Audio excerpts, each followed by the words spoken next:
Alrighty. Let's see.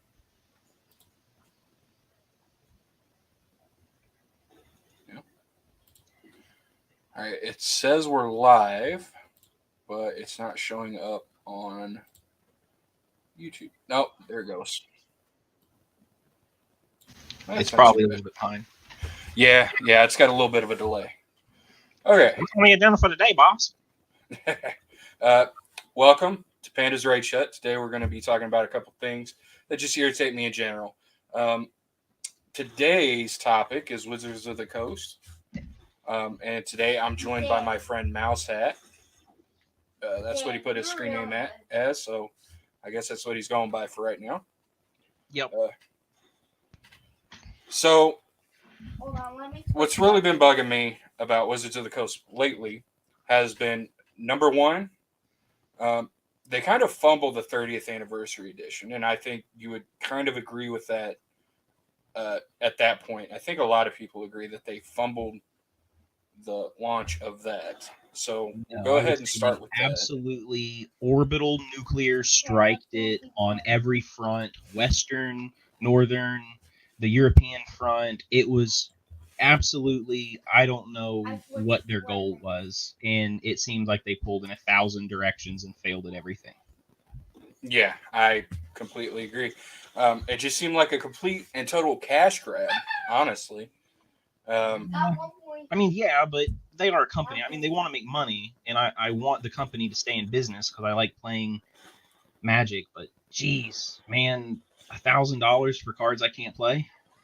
yeah, it's Uh, I, that's what rubs people the wrong way. if it would have been $1,000 to have one complete set of a reprint set for collectors, I think Wales would be happy. I think your people on the ground, your average players, would not care or have noticed really. And I think your invested players who are not looking to spend $1,000 would have just said, doesn't really matter. Hopefully, prices on those things will go down. Right, and I agree to an extent on that. But one of the things that kind of happened though is that people were saying that even if they did just make a playable reprint of the cards that they put in the 30th anniversary edition, they were saying it was going to drop the prices of the originals down so much that it would completely mess with the card collection economy. Right. And I'm not entirely sure I agree with that. I mean, this is a really common argument that gets brought up a lot in the collectible scene, specifically around like CCGs. Magic in particular is it's a big defense of the reserved list. I mean, even the promissory estoppel is kind of based on the assumption that the value of these cards will in fact go down were they to continue to reprint them. And I think yes, they they would go down, but I don't think they would go down into the dirt. I don't think they would crash into nothing because we still see even the old Imperial Recruiter from Portal 3 Kingdoms is like a $200 card, I think, 100 and something. I want to check it just to get the up to date TCG player price because it was incredibly expensive, but only because of lack of supply. Finally got reprinted. You can get copies of it for $8 now, but the original printing is still very expensive. You said, what was it, Imperial Recruiter? Yes. Imperial Recruiter. What is that original? The Portal 3 Kingdoms looks like it's as low as $144.99. Market price $163. So it's still the original is still very expensive.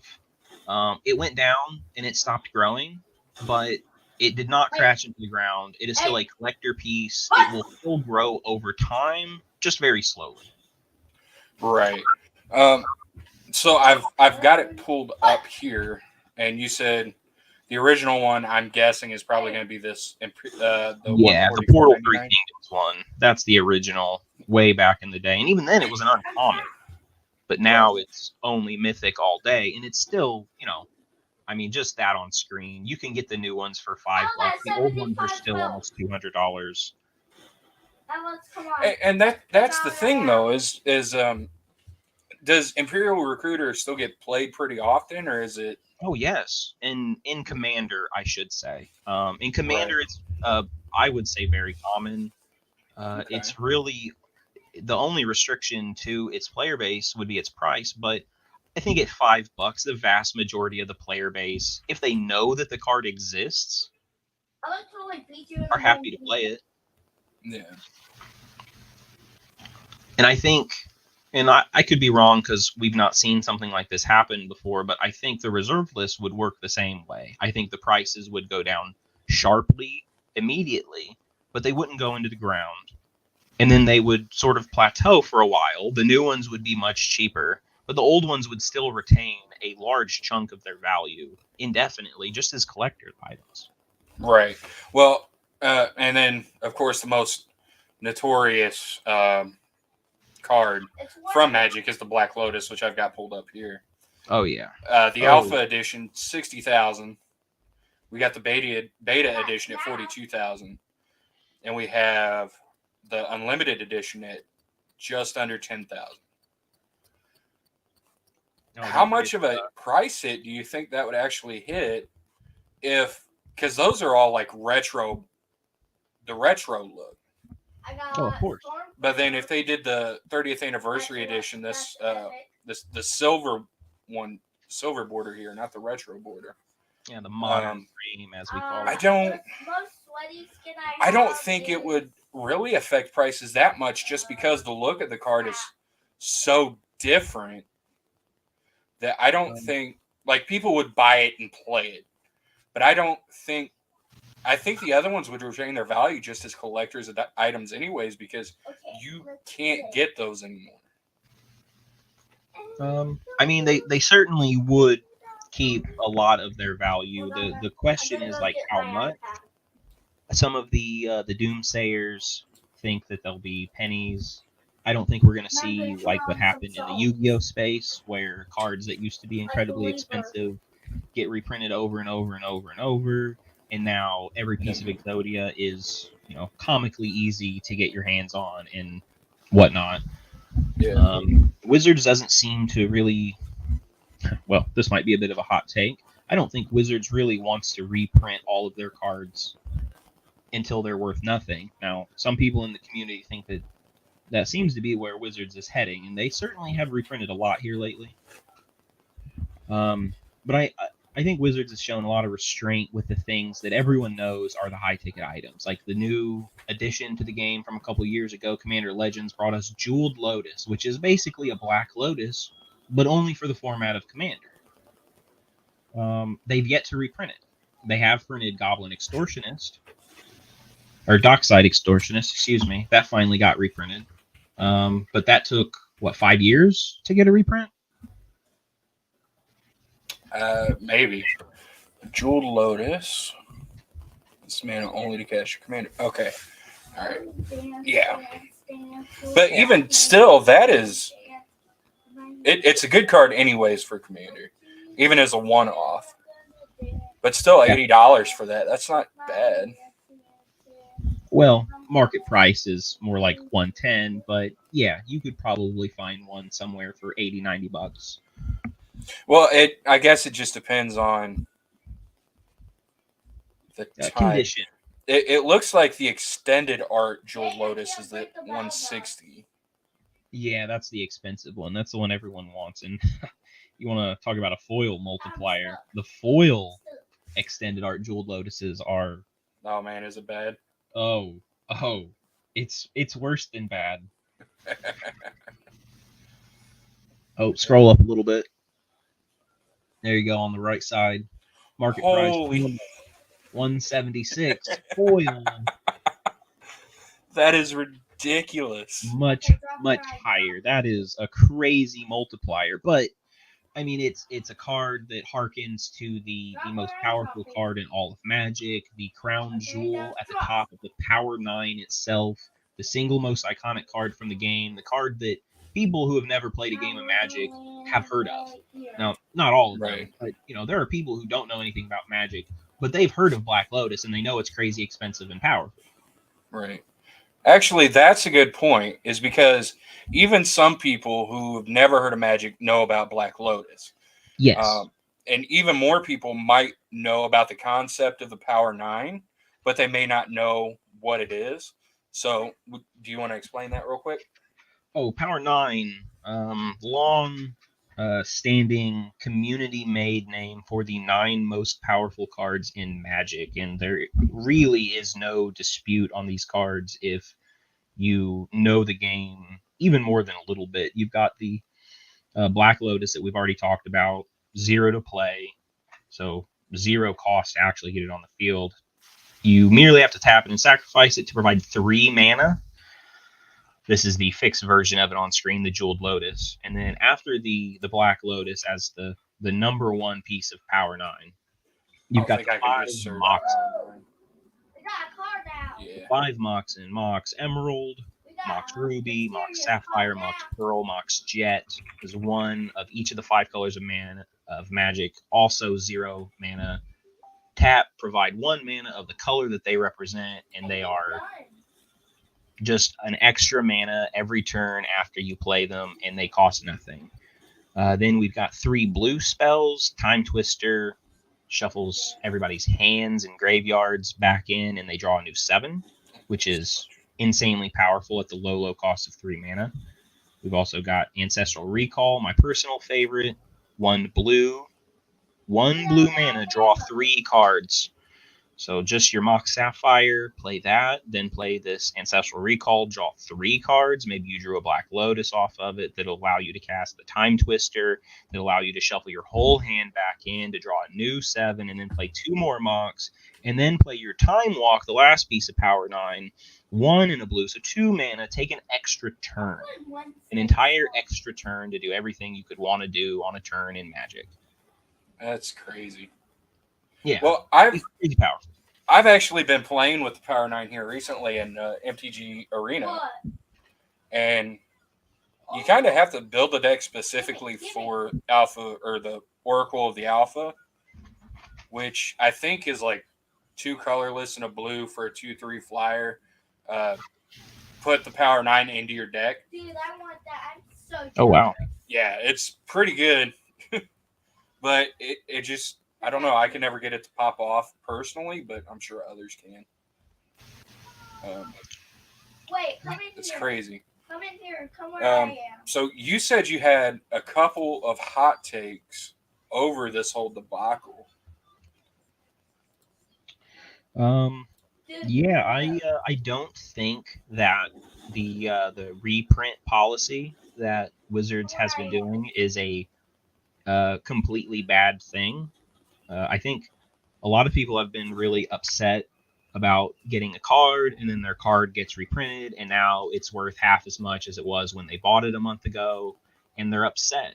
Or I think there's also a lot of instances of people seeing a new set coming out, just like Dominaria Remastered that came out less than a week ago. It's a reprint set. A lot of cards that we've seen before. We've seen all these cards. We know what these cards are. These are not new cards. They reprinted a bunch of powerful cards that are, some are worth money. I would say several were worth money before this reprinting. Many are not. That's just the nature of sets. They put way more commons and rares, obviously. But people will buy these packs and then open up a card and then immediately look at the price of the card now that the set's out and say, oh no, this card isn't worth that much money. I spent $6 on this pack and I only got a $3 card. So I lost money, quote unquote. But really, a month ago, that card was $15. And so while it may only be worth 3 right now, you're not always going to trade every card you get. So maybe you actually wanted to put that card in your deck. Sure, you only opened up a $3 card on a $6 pack that doesn't feel great, but you got a card you're going to actually play. And had you bought it a month ago or 9 months in the future, you wouldn't have been able to get it for $3 anymore. So I think when it comes to Wizards reprint policy, people are just a little short-sighted. I think they're too focused on, I want to open up my pack and have the $100 Chase Mythic out of it, and if I don't get that, I'm upset. Yeah. Yeah, I completely agree. And I'm not entirely sure what the reprint policy is, and we can go into that in a minute. Oh, it's Um, not an official policy. Just Wizards has been reprinting a lot of things here lately. well, wasn't last year they released the most sets out of any other year? Um, I that wasn't the statistic that I saw floating around, but that was probably true. That may have been true and floating around also. I did see something around the lines of like 10% of all text on all cards ever printed was printed within the last year. Like something like kind of outrageous about the amount of text on cards. Right. And it was, I think some people jumped to the conclusion that they were just printing way too many cards, which I definitely agree with the community on that. I think they're printing just too many new cards in a year. Um, but oh man, I just lost my train of thought. What was I talking about? Um, I had it happen. I knew it was going to happen at some point. that's a good question. I lost. I was listening to you, and Oh, how could you? Oh my goodness, you were listening? yeah, we were talking about how many sets they released last year. You said 10% of all the Oh yeah. text on cards or something. So it's partly because there's just a lot of cards being printed each year now, more than there were even 5 years ago. But it's also partly because there's just a lot of text on cards. Cards are just kind of wordy. There's a lot of cards that have three abilities on them that are all upside, and it feels like you could have just left any of the two, and it would have been a totally reasonable card still. Yeah, like Oko. That one was outrageous.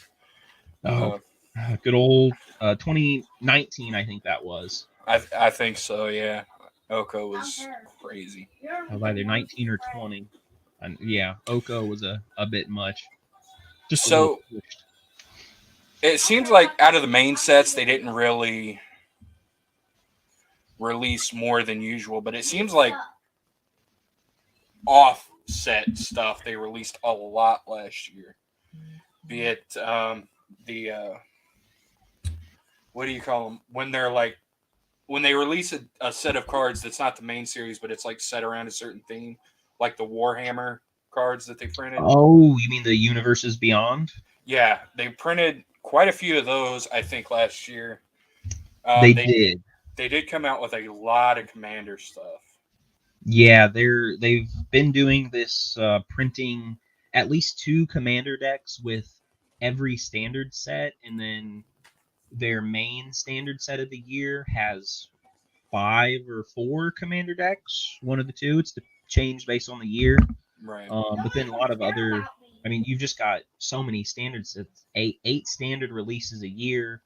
Even at two, you've got 16 commander decks, and these are mostly largely filled with new cards made for Commander for these precons, synergizing with the cards in the set. Um, I it's just it's a lot of cards for Commander. Wizards really wants to get everyone who plays Commander to buy every single set, and it's had some pretty negative impacts on other formats, mostly Standard. I think Standard is really suffering from the all of our cards were designed for Commander oopsie effect. Well, I mean that's another thing, and I don't know if you listened to that. Like what do you call it? They had like a fireside chat between the Wizards of the Coast CEO and the Hasbro CEO or whatever. Oh, Uh, I heard about that. I did not watch it, but I heard it was I, kind of a train wreck. it it was it was pretty bad. It left a lot of people with bad tastes in their mouth. They people were expecting this. They were expecting them to talk about the 30th anniversary edition, because like what happened was they had the sale of the cards up for about 5 hours before it just became unavailable in a whole bunch of different countries at the same time. And and apparently that was unprecedented for a release of Magic cards. I'm ready. I'm going in there with Mama. Yeah, but one of the things I noticed, if I may not be remembering the exact stat right, but one thing I do remember is them saying that only about 20% of the current player base plays standard. The rest of them are playing like commander and uh, other different formats. Which I've noticed a lot recently too, because anytime I go with you to the our local game store, which I know it hasn't been for a while, but it's pretty much been commander only. A couple people are playing standard, but not many. Yeah, Commander's taken over as the primary set for quite a while now. Again, another side effect of trying to do everything, make every set primarily a Commander set. It turns out when you focus entirely on one format, you make a lot of cards for that format, and it draws a lot of attention to that format. So every set has commander cards in it. Every set has 100 legendary creatures that look interesting as commanders. Commander has become interesting. You might think that the power level's gone crazy, and that might be accurate. You might think that it's got too fast, and that might be accurate.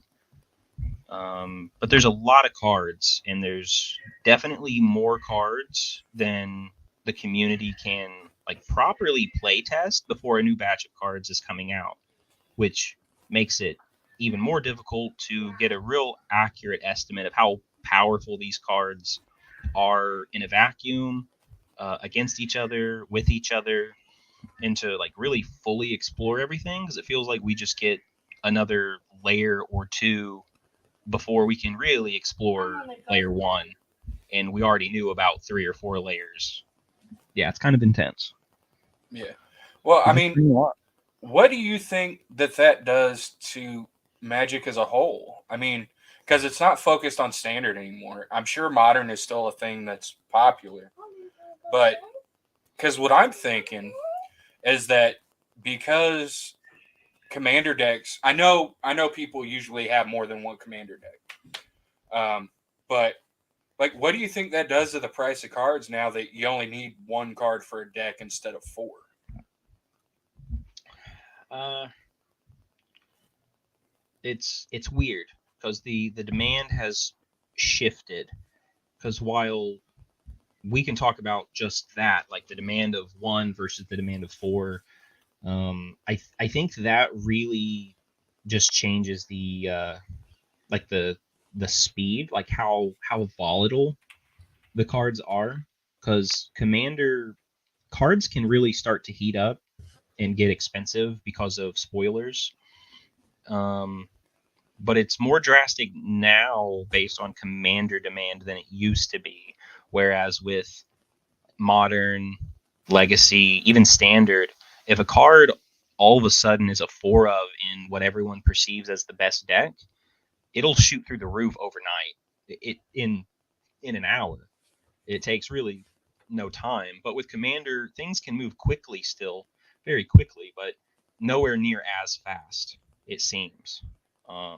Like really the and I'm not sure if it's just the more competitive nature, the I have to play the best deck this weekend for this tournament mentality in the 60 card formats, or if it really is more about, um, well, I only need one copy of the card, so the demand is effectively cut into 1/4.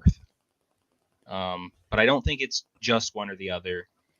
But I'm not really sure if it's more one than the other. Right. Yeah, I mean, because I've always the prices of cards to me has just been a complete anomaly. I don't understand it. Um, I'm the type of person that's like, Wizards, go ahead, reprint all these cards, make the good cards cheaper so new people can get in without having to drop hundreds of thousands of dollars to play, just to be able to compete with some people. Because some people Yep. don't like playing lower power level decks. Yeah, I've noticed.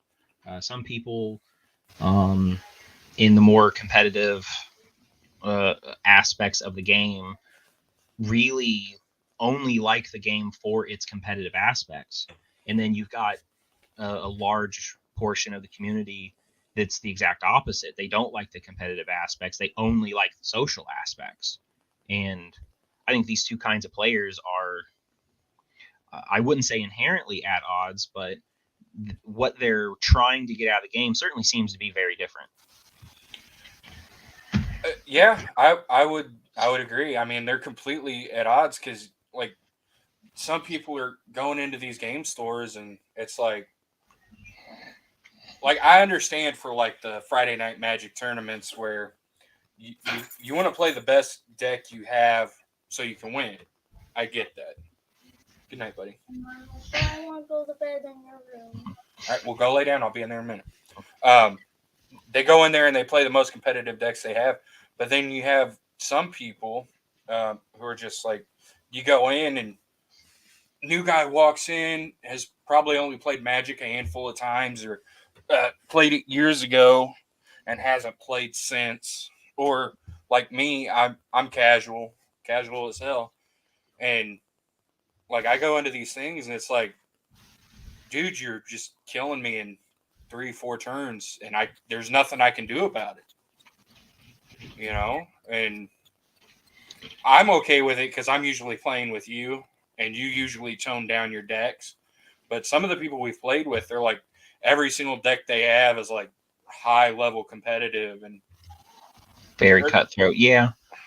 just Again, it just sometimes comes back it's to like there's so many different people who want to get different things out of the game, and everyone's trying to go to a card store that they can play the game the way they want to play. And some people really don't have a whole lot of places they can drive to. So if that store happens to not really be on the same wavelength as what they're looking for, it's all that much more unfortunate.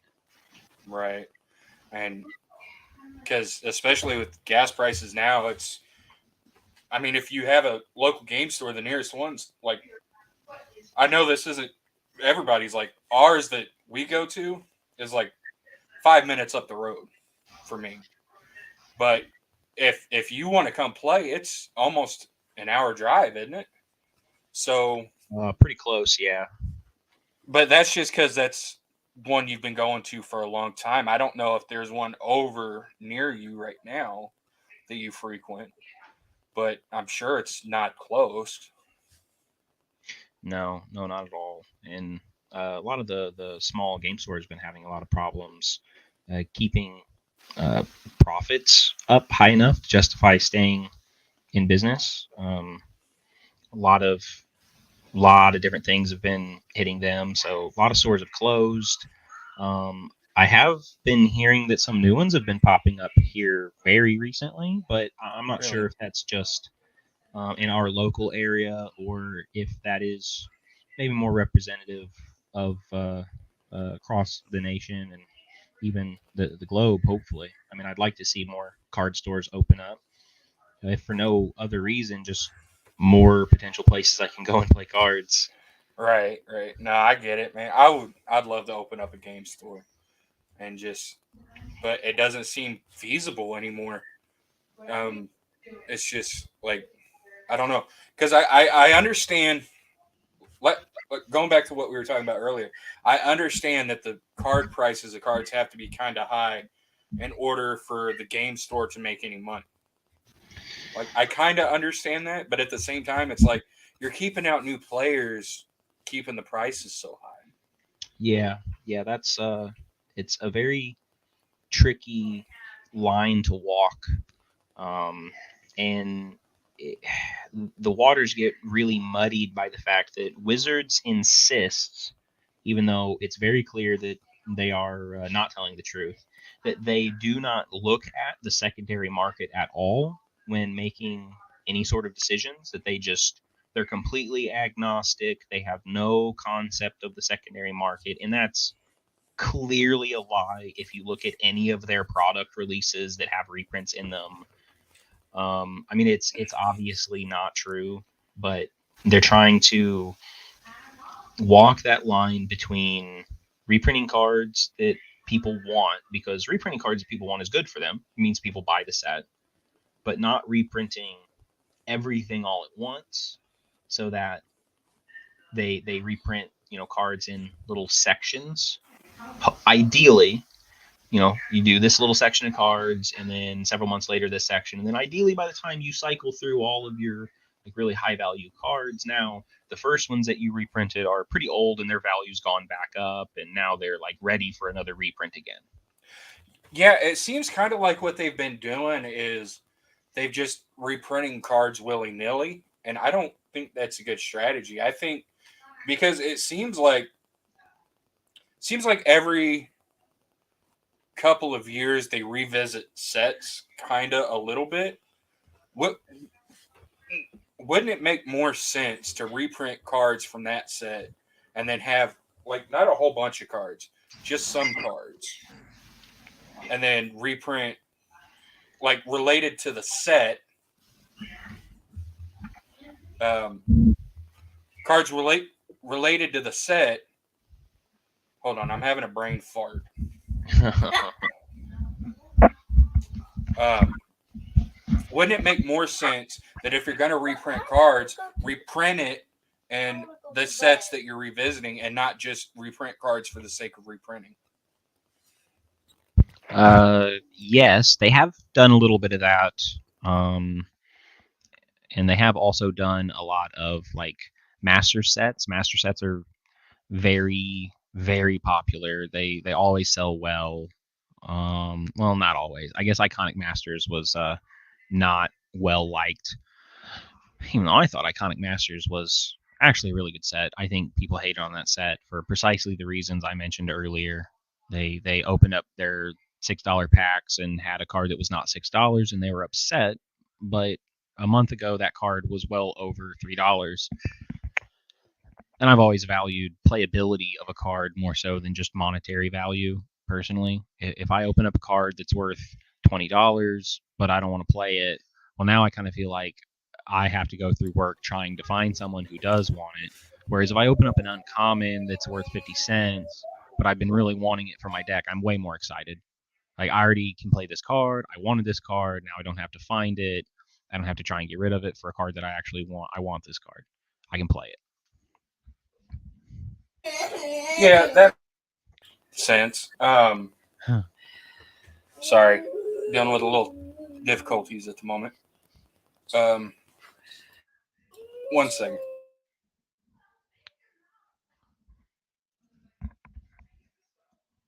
Oh, here we are. Here we are. All right. Yeah, sorry about not having a cam. Haven't been entirely sold on the concept of these 4K cams. After all, I'm not signing up for OnlyFans or anything like that, so what the hell do I need a camera for?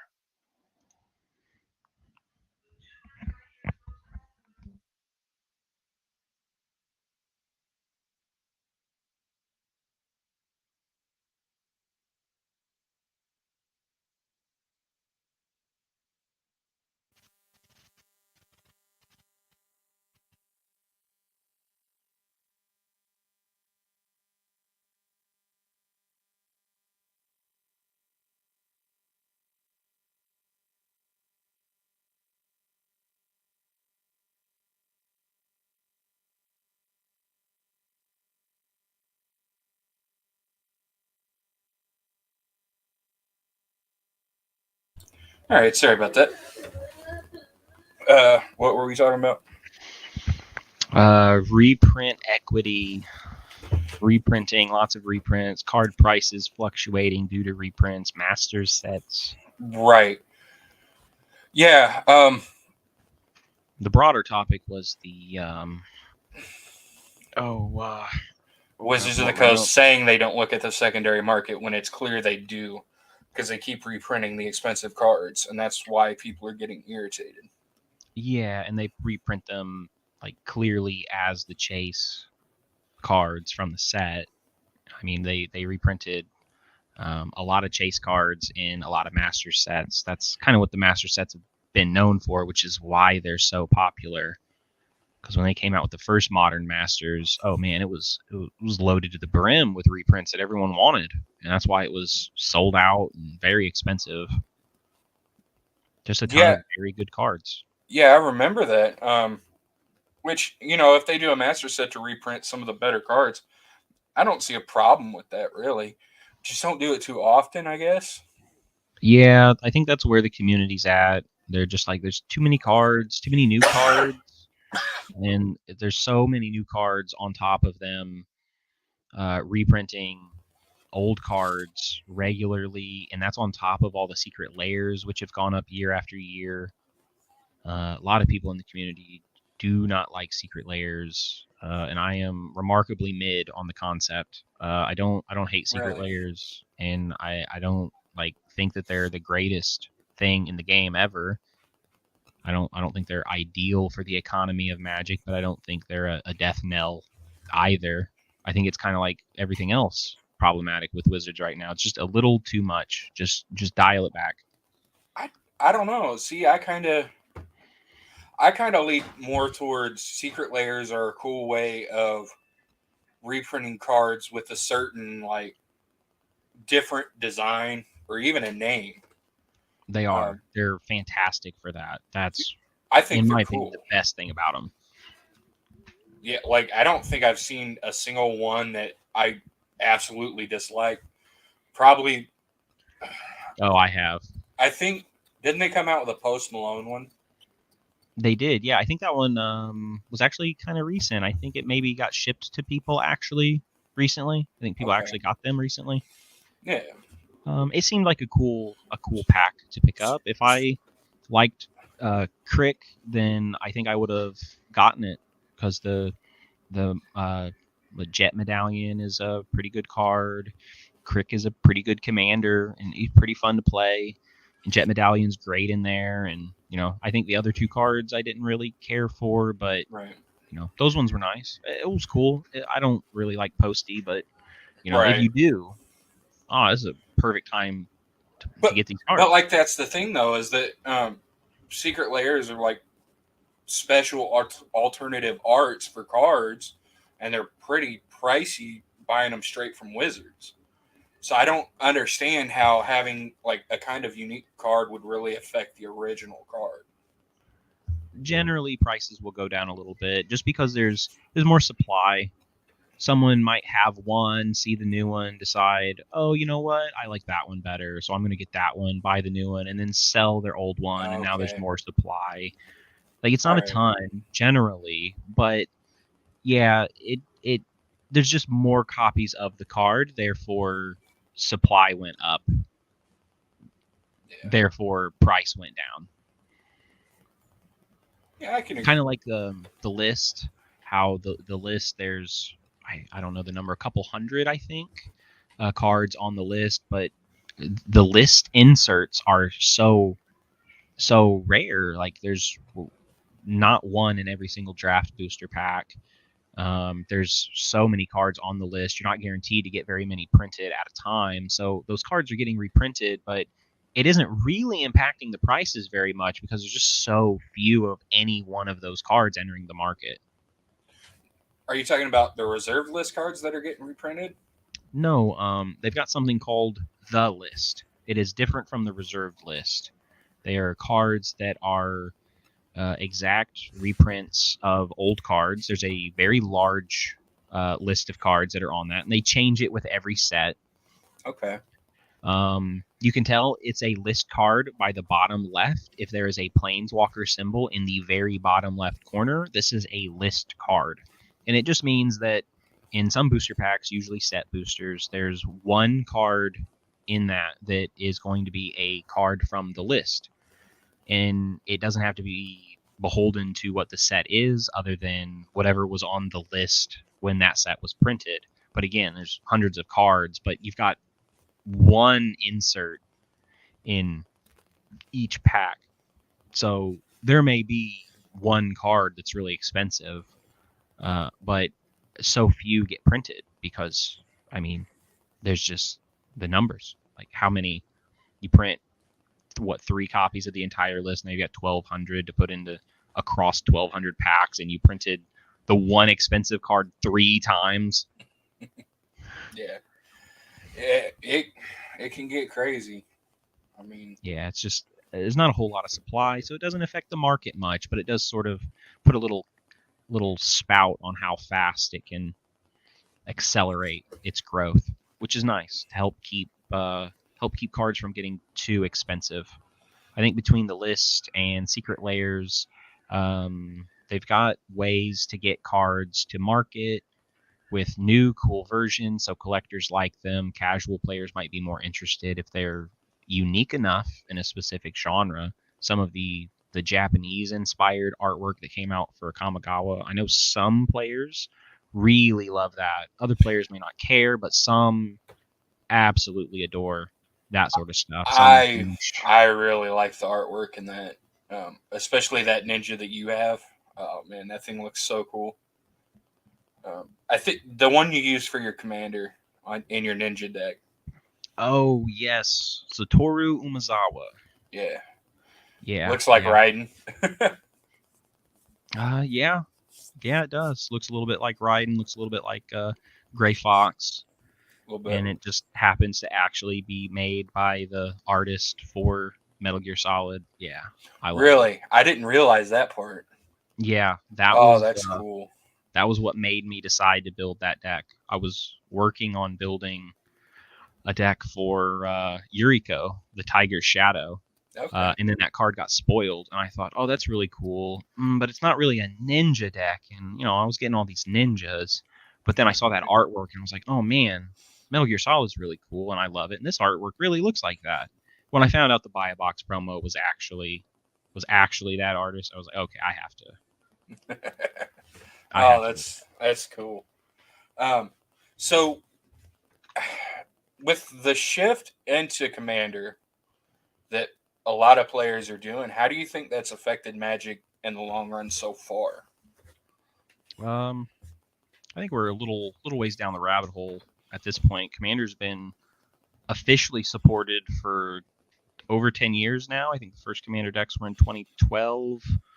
And Wizards has clearly stated that it's been focusing more and more on that over the last several years. How has it impacted? I think the casual player base has grown a lot, which, despite being highly competitive myself, I think is really good for the game. I think we really do need a lot of casual players as the backbone, because not every player wants to be invested in a metagame where they have to attend tournaments and they have to keep all the rules in mind. There's just a lot of players who don't want that experience, and I don't want the game to only be about tournaments necessarily. I want there to be free play and things like that, and just as more of like a board game feel to it. But I do, of course, like my competitive tournament style card games. I'm never gonna not want that. Yeah, no, I understand. I'm more into the casual, as you know, casual play style, Oh and yeah. I'm not competitive by any means of the imagination. Um, I like jank decks. I mean, my Sidisi deck, nothing but two card combos. One man's jank is another man's CEDH, my friend. Well, I'm sure if I put a lot more money into it, it'd be better. But I mean, I like where it's at. It's not too competitive. It's kind of just there. If you let it go for too long, you're dead. But I mean, that's really anything. Um, so I like the casual. I like the community of it. I like being there, able to talk to the people you're playing with. Um, and with that, I actually kind of want to transfer a little bit over into another topic of Wizards of the Coast, Oh, unless you here have we go. anything else you wanted to add to the Magic side. No, no. Um, I think Wizards is just having a horrible PR event across the board. Just all of their properties, just PR event after PR event. They really need to come back down to earth from their ivory towers for just a little bit, walk among the people a moment, if nothing else, just to put on a better veneer of pretending like they actually care at the very tippy top. I'll agree about 75%. that they do need to kind of get back in touch with their fan base. But on the other hand, there's a few aspects of what they've done that I actually kind of agree with them with, especially when it comes to the D&D OGL, the gaming license. Ooh, the next topic. Yeah. Yeah, this one I'm less knowledgeable on. So I guess I could pull it up, but I kind of don't want to because we've only got about 15 minutes left. So the original gaming license that they had, I guess it was the OGL 1.0 that they've used up till now, has said basically if you want to make your own homebrew stuff with their standard rule sets, I don't know. I'm kind of iffy on everything that's going on. Basically, the original gaming license said if you want to use their rule sets to create your own homebrew stuff and sell it, you could.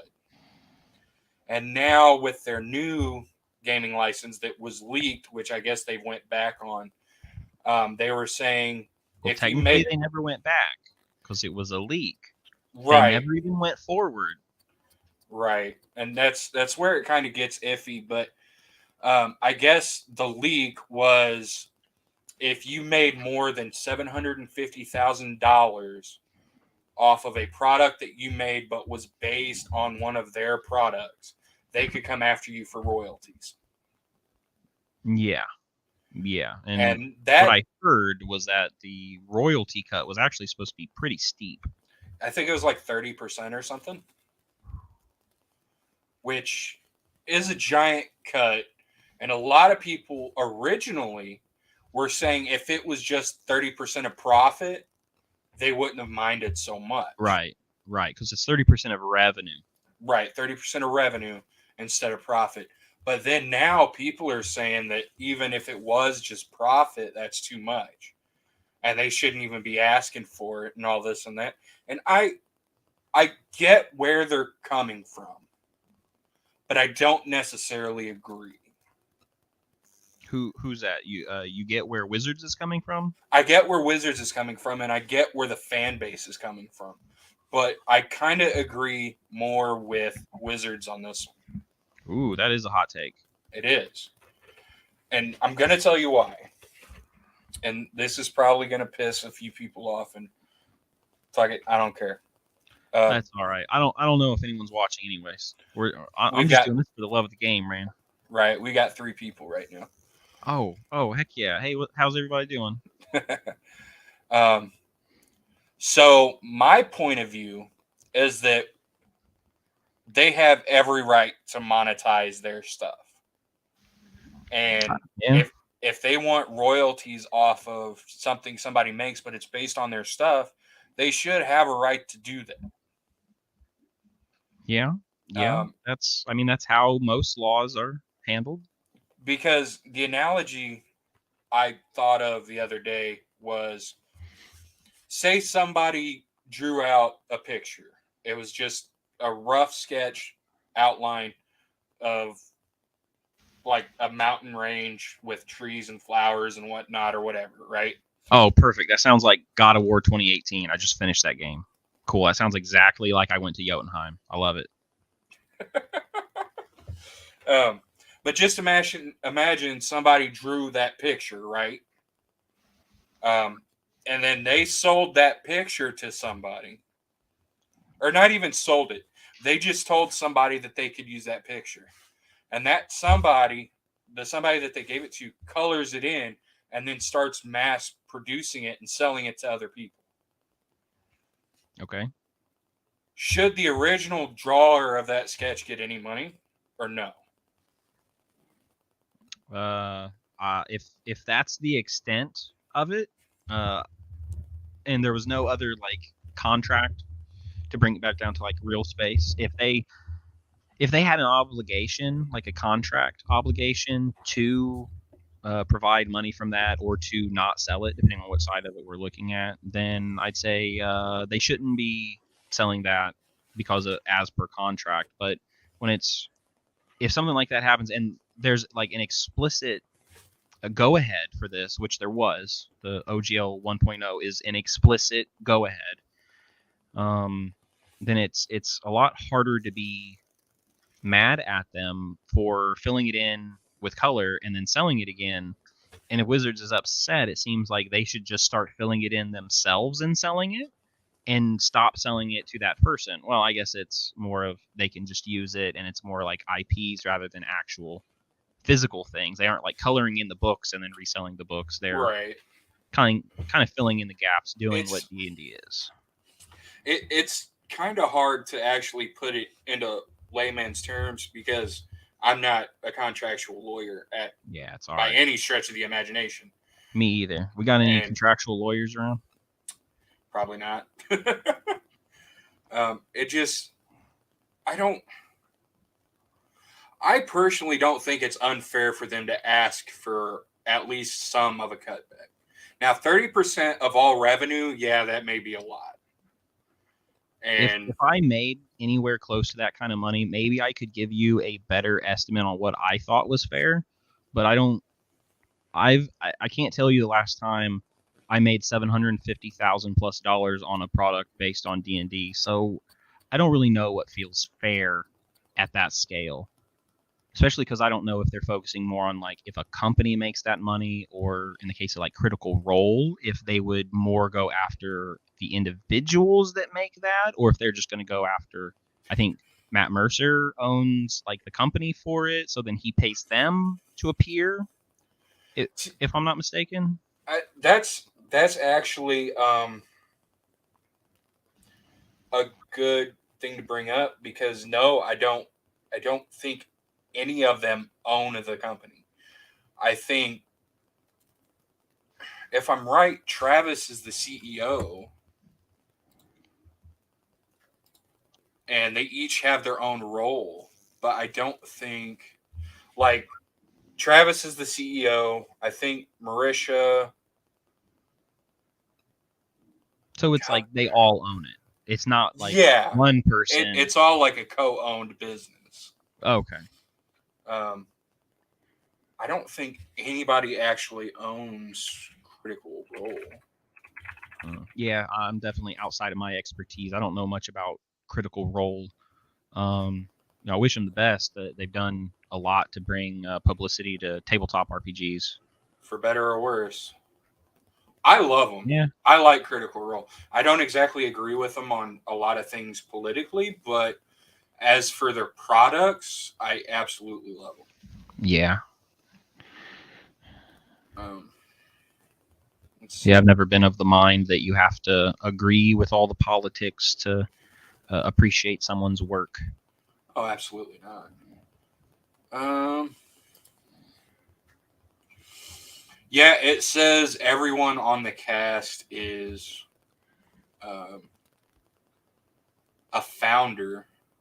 So Travis, Marisha, Taliesin, Ashley, Liam, Laura, Sam, and Matt. They're all. So Travis is the CEO. Matt is the CCO, which is the Chief Creative Officer. That makes sense. Marisha is the creative director. And then it doesn't look like any of the other ones have like a high position. They may not have wanted a high position. More likely they just ran out of titles and didn't feel like making up new ones. Yeah. Especially because they likely just help in tertiary things, moving things around, setting up cameras. Like there's a million things I'm sure Critical Role needs done before they really do. Okay, shoot. So Sam Riegel. Oh, this is awesome. So in their first campaign, Sam Riegel was their bard, right? I believe you. Well, I mean, that was just a statement. So he launched a record label in June of 2022 called Scanlan Short Halt Music, which is their record label that they use for their music. Oh, right. Yeah, Scanlan's his character name, right? Yes. Scanlan was his character. His great character. I love Scanlan. But you would think with a company that big who is that intertwined with D&D would have a contract that's different than just the generic OGL. Wouldn't you? I mean, given the nature of the OGL being just an open license to people to do things, then no, I wouldn't. If Wizards has clearly put out an open license, then there's no need to have any closer or more tight knit of a relationship beyond that. Now they can do things in addition to, and they have like lots of cross promotion, and they have, I mean, the Critical Role team I think is in the Neverwinter MMO somewhere. Like their characters are, if I'm not mistaken. Uh,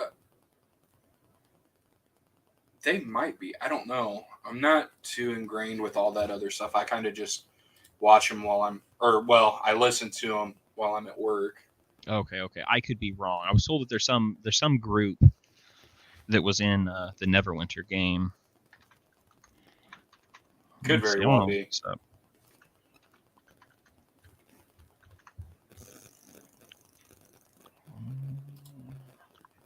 Yeah, I mean, it's just, I don't know. It's been a shit show from the beginning.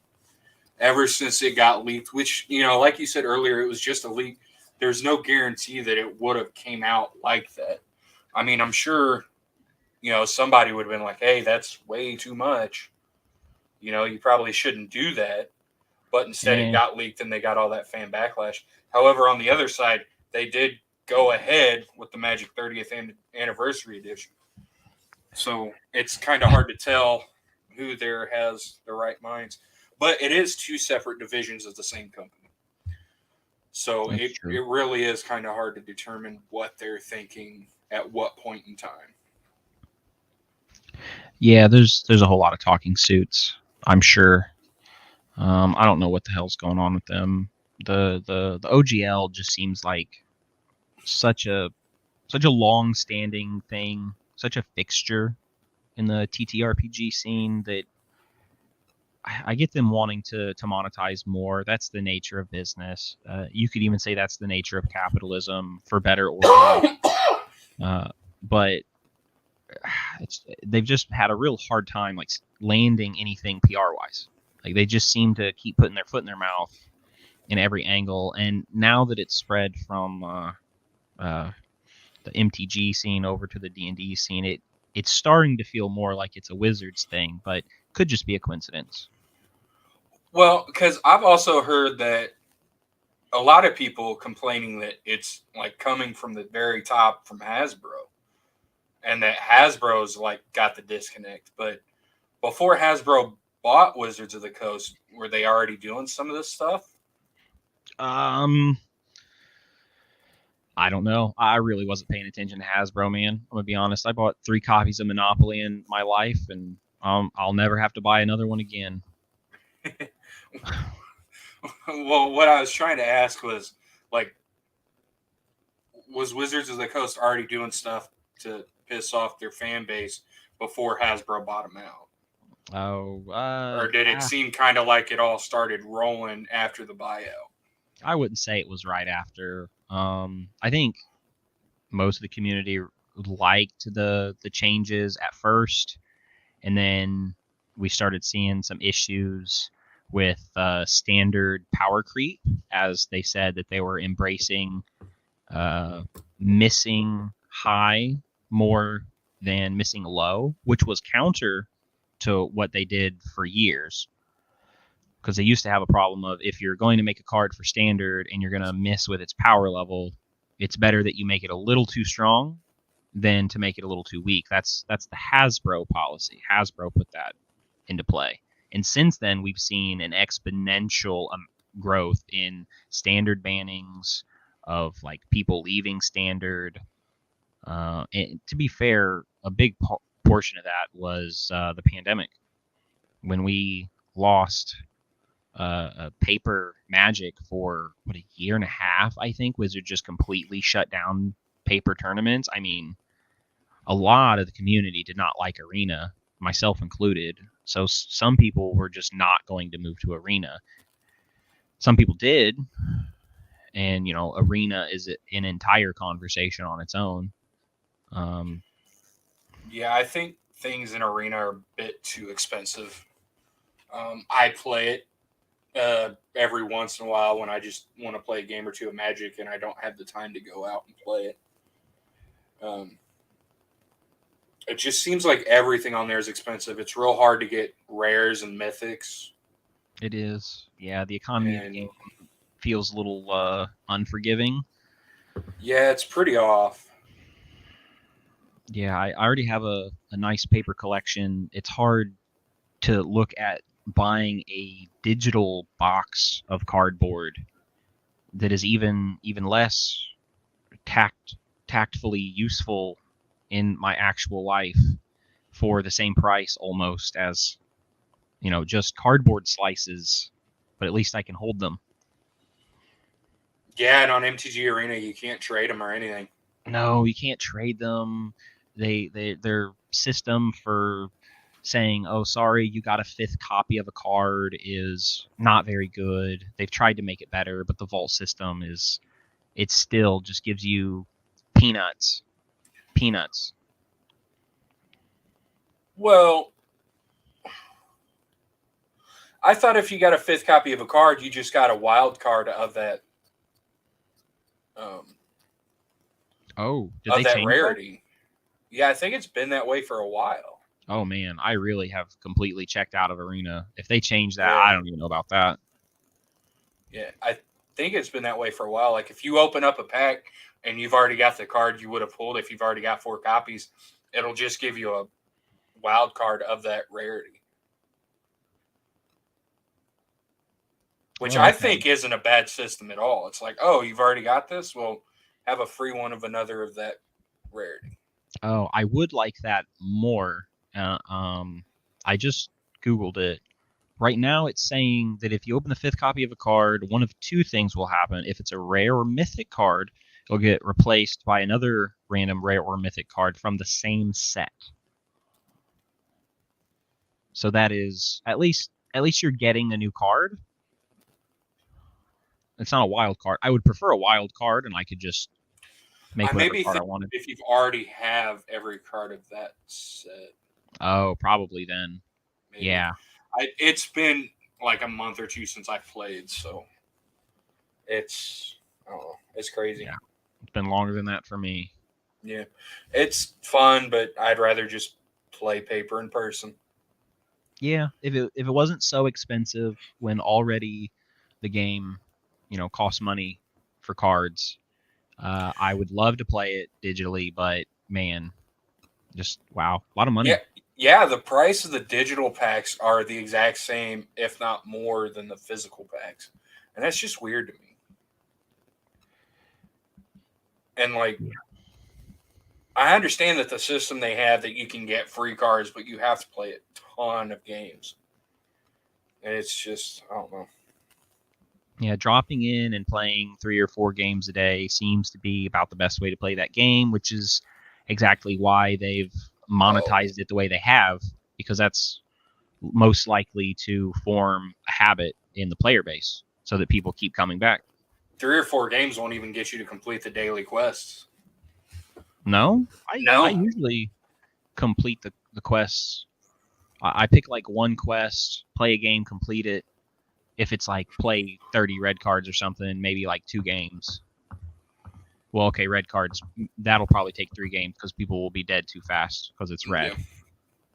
But like green I've cards, been getting the quests. It's like play 30 of either of these two colors, play 25 lands, kill 30 creatures, or it gets crazy. But um, we've been going for a little over an hour, so I oh think we're yeah. gonna cut it off here for the night.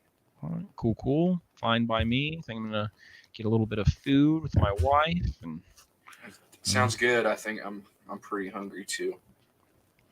Tummy's rumbling. So thank you for watching. Thank you for watching Panda's Raid Shut. It's been great talking with you, and I can't wait to do it again. all right, mouse out. Later. All right. Thank you, everybody, for watching. This has been Panda's Rage Hut. Hope you join us next time. This Friday will be a show called Panda's Dysfunctional Hut. I think that's the name we're going for. It's me and my friend Steele, and we just talk about random stuff. Um, the Panda's Rage Shed is pretty much just going to be things that are irritating me at this point in time. So that's how it goes. Take it easy.